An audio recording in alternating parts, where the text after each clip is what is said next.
ओम शांति। आज 10 मार्च 2023। आज की ईश्वरी वाणी की मुख्य पंक्तियां हैं। मीठे लाडले बच्चे, तुम्हारी है रूहानी याद की यात्रा। तुम्हारी है रूहानी याद की यात्रा। तुम्हें शरीर को कोई तकलीफ नहीं देनी है। चलते फिरते उठते बैठते बुद्धि से बाप को याद करो।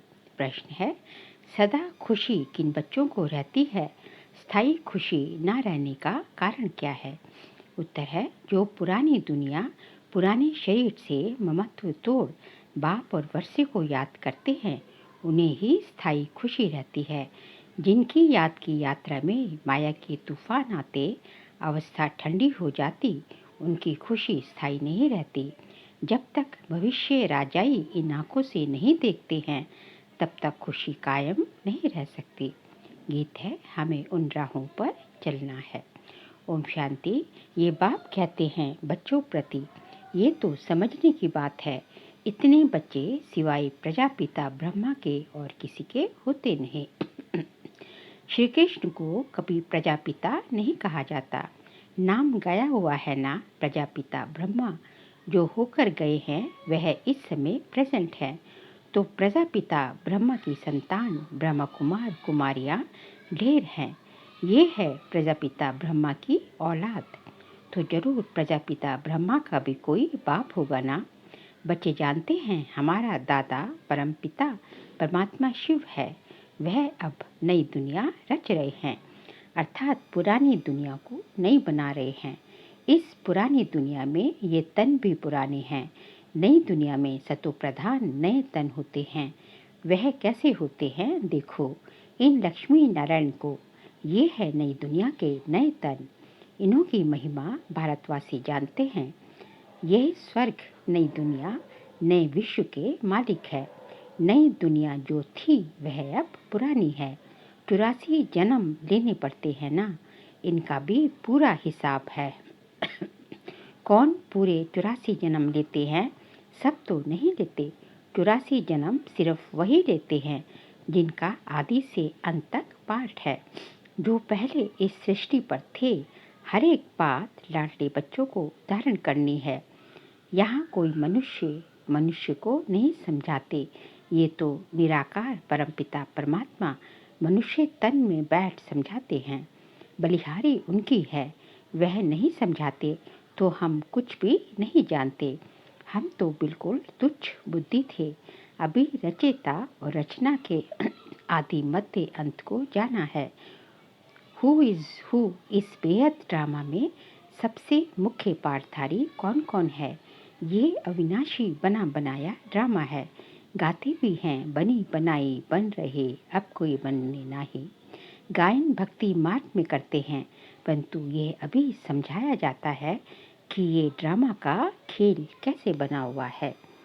बाप बैठ समझाते हैं, लाडले बच्चे, ये तो तुम जान गए हो कि तुमको यात्रा पे चलना है।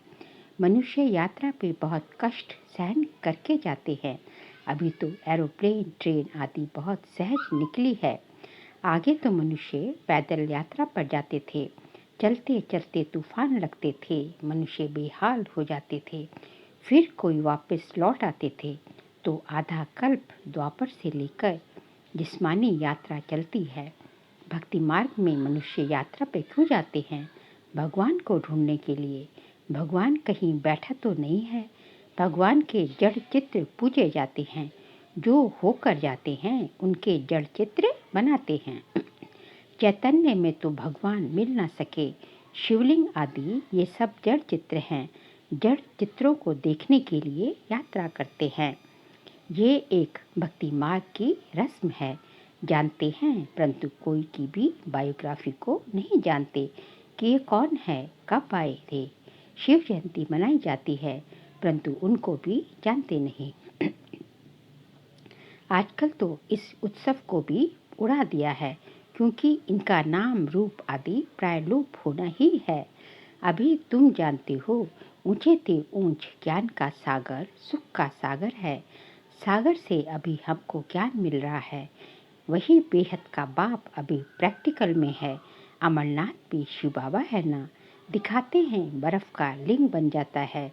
मनुष्यों को ठगने के लिए गपोड़े तो बहुत लगाए हैं, तो उस जिस्मानी यात्रा पर तकलीफ बहुत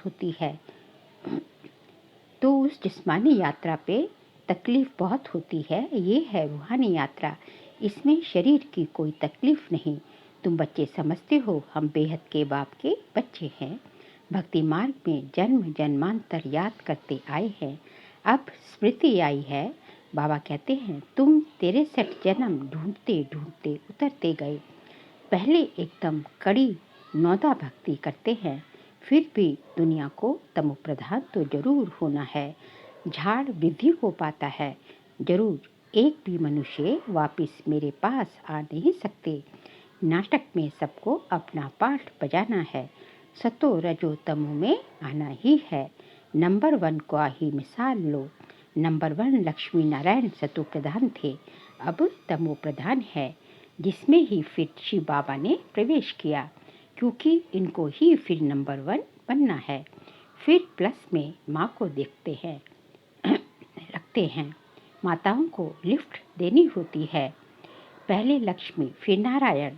माताओं का नाम ऊंचा किया जाता है। माता सदैव पतिव्रता होती है। पुरुष कभी पत्नी व्रता नहीं होते हैं। वंदे मातरम कहा जाता है।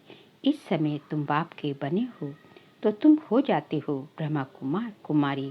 माता गुरु बिगर कभी किसी का उद्धार होता नहीं। गुरु तो बहुत ढेर के ढेर हैं, फिर भी कलयुग घोर अंधियारा हो गया है। कितने गुरु गोसाई हैं, कहाँ कहाँ हरिद्वार आदि में उनके मंदिर बने हुए हैं।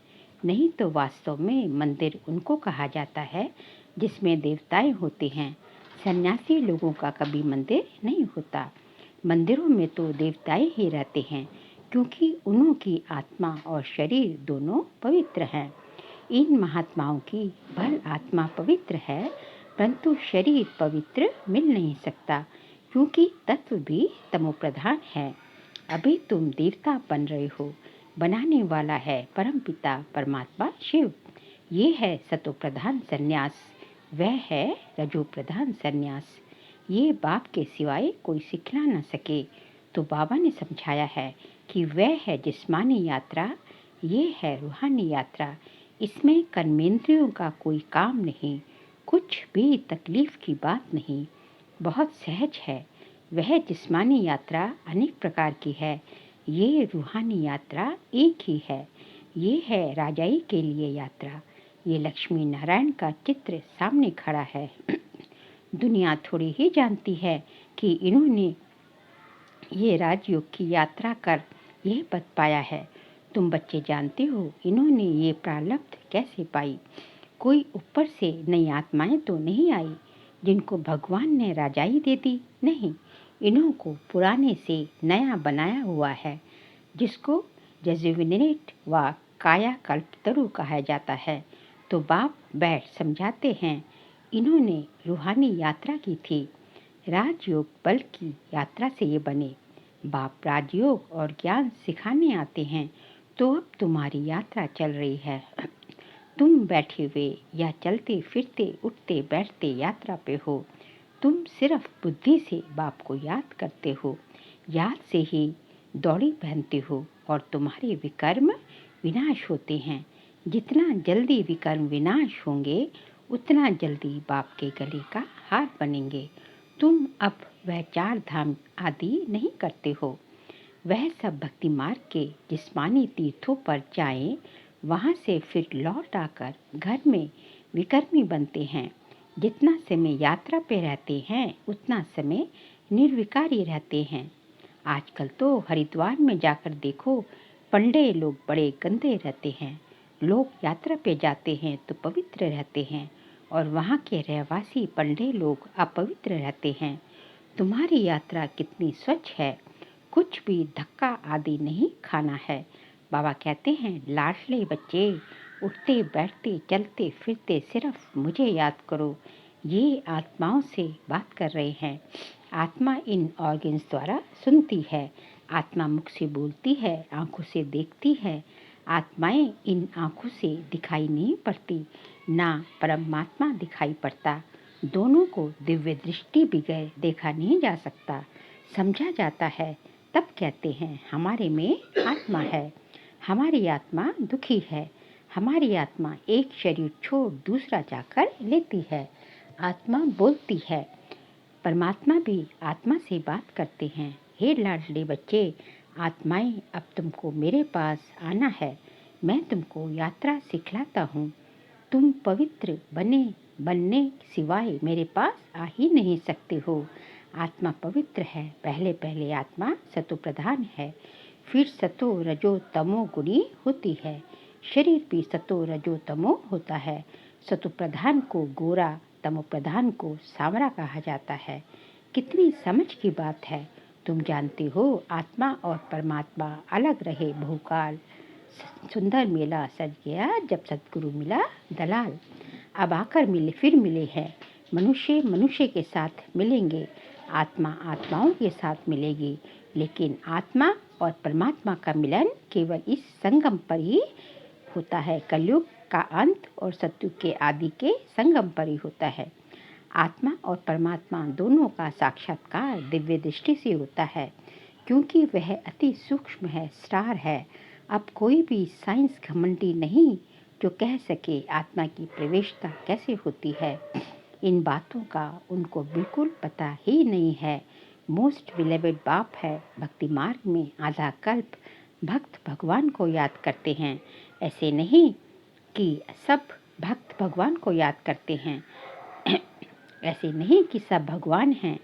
सब भगवान हो तो भक्त आराधना, वंदना, साधना क्यों करते, किस लिए करते? सभी मुक्ति, जीवन मुक्ति चाहते हैं, क्योंकि यहाँ दुखी हैं, चाहते हैं शांति हो। परंतु विचारों को ये पता नहीं है कि शांति धाम किसको कहा जाता है, मुक्ति कहाँ होती है, ये भी नहीं जानते। कहने मात्र सिर्फ कह देते कि पार निर्वाण गया, जानते कुछ भी नहीं। अब तुम बच्चे यात्रा पे हो। बाबा कहते हैं बच्चे संभल संभल कर चलना है। तूफान तो बहुत आएंगे, तुम याद करने की कोशिश करेंगे। माया बुद्धि योग तोड़ देगी, फिर वह अवस्था ठंडी हो जाती है। खुशी का पारा टूट जाता है। नहीं तो खुशी का पारा स्थायी रहना चाहिए। इन आँखों से वह राजाई देखते हैं तो खुशी कायम रहती है। यहाँ तुम बुद्धि योग से जानते हो कि राजाई मिलनी है। राजाई के लिए हम पढ़ रहे हैं। इन आँखों से नहीं देखते हो, इसलिए माया घड़ी घड़ी बुला देती है। बाबा कहते हैं गृहस्थ व्यवहार में रहते हुए कमल फूल समान पवित्र रहो। पुरानी दुनिया, पुराने शरीर, सबसे ममत्व तोड़ते जाओ। एक बाप को याद करो। पहले तुमको बाप के पास जाना है, सिर्फ फिर नई दुनिया में आना है। बाप और वर्षे को याद करो, फिर जब हम यहाँ आएंगे तो वह होगी प्रारब्ध, उसको याद नहीं करेंगे। अभी हम पुरुषार्थ करते हैं भविष्य प्रारब्ध पाने के लिए। यहाँ मनुष्य पुरुषार्थ करते हैं यहाँ की आजीविका के लिए। हम भविष्य की आजीविका के लिए पुरुषार्थ करते हैं। गृहस्थ व्यवहार में रहते फिर ये कोर्स भी उठाना है, नॉलेज को धारण करना है। फिर तुमको पुरुषार्थ नहीं करना होगा। वहाँ तुम पुरुषार्थ नहीं करते, वहाँ प्रारब्ध भोगते हो। तुम जानते हो हम भविष्य बनाते हैं, वहाँ प्रारब्ध भोगेंगे। वहाँ याद नहीं रहती कि हम प्रारब्ध भोगते हैं। फिर तो पुरुषार्थ भी याद पड़े। पुरुषार्थ और प्रारब्ध दोनों ही भूल जाते हैं। प्रारब्ध भोगते रहते हैं, पास्ट का पता नहीं रहता। कहाँ? सत्यत्रिता में। अभी तुम पास्ट, प्रेजेंट, फ्यूचर को जानते हो, और कोई मनुष्य नहीं जो पास्ट, प्रेजेंट, फ्यूचर को जानते हो। इसको कहा जाता है त्रिकालदर्शी। बाबा ने रूहानी यात्रा और जिस्मानी यात्रा का कॉन्ट्रास्ट भी अच्छी रीति समझाया है। जिस्मानी यात्रा जन्म जन्मांतर करते आए, यह रूहानी यात्रा है एक जन्म की।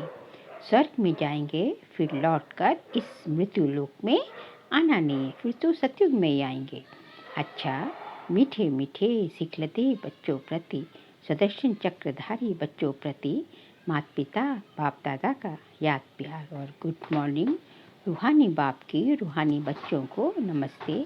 हम सब रूहानी बच्चों की रूहानी बाप दादा को नमस्ते नमस्ते नमस्ते। सार के लिए पहुँच से सत्व प्रधान संन्यास से आत्मा और शरीर दोनों को पवित्र बनाना है। पुरानी दुनिया और पुराने शरीर से ममत्व तोड़ देना है। त्रिकालदर्शी बन पास्ट प्रेजेंट फ्यूचर को बुद्धि में रख पुरुषार्थ करना है। नॉलेज को धारण कर स्थायी खुशी में रहना है।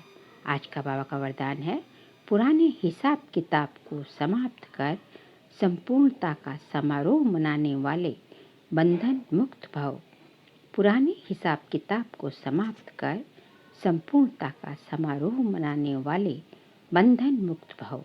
इस पराये देश में जब सभी बंधन युक्त आत्मा बन जाते हैं, तब भगवान आकर स्वरूप और स्वदेश की स्मृति दिलाकर बंधन मुक्त बनाए स्वदेश में ले जाते हैं। क्या है हमारा स्वदेश? परम धाम, मुक्ति धाम।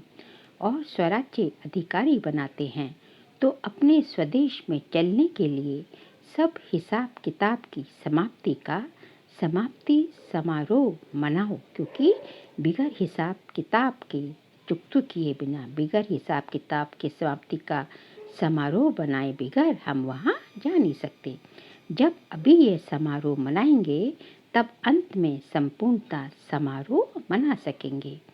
बहुत काल के बंधन मुक्त ही बहुत काल के जीवन मुक्त पद को प्राप्त करते हैं। स्लोगन है, अपने उमंग उत्साह के सहयोग और मीठे बोल से कमजोर को शक्तिशाली बना देना ही शुभ चिंतक बनना है। अपने उमंग उत्साह के सहयोग और मीठे बोल से कमजोर को शक्तिशाली बना देना ही शुभ चिंतक बनना है। बाबा कहते हैं कि यह अपने अंदर, तो आपके अंदर यदि उमंग उत्साह हो, यदि आप किसी को उमंग उत्साह का सहयोग देते हो और मीठी वाणी बोलते हो, तो इससे किसी कमजोर को जो है, किसी को चाहे उमंग उत्साह, कमजोर आत्मा को उमंग उत्साह दिला सकते हो। और अपने मीठे बोलों से किसी को जो है, किसी को उमंग उत्साह में ला सकते हो, किसी को शक्ति प्रदान कर सकते हो। तो इसी को किसी का शुभ चिंतक बनना कहा जाता है। अच्छा, ओम शांति।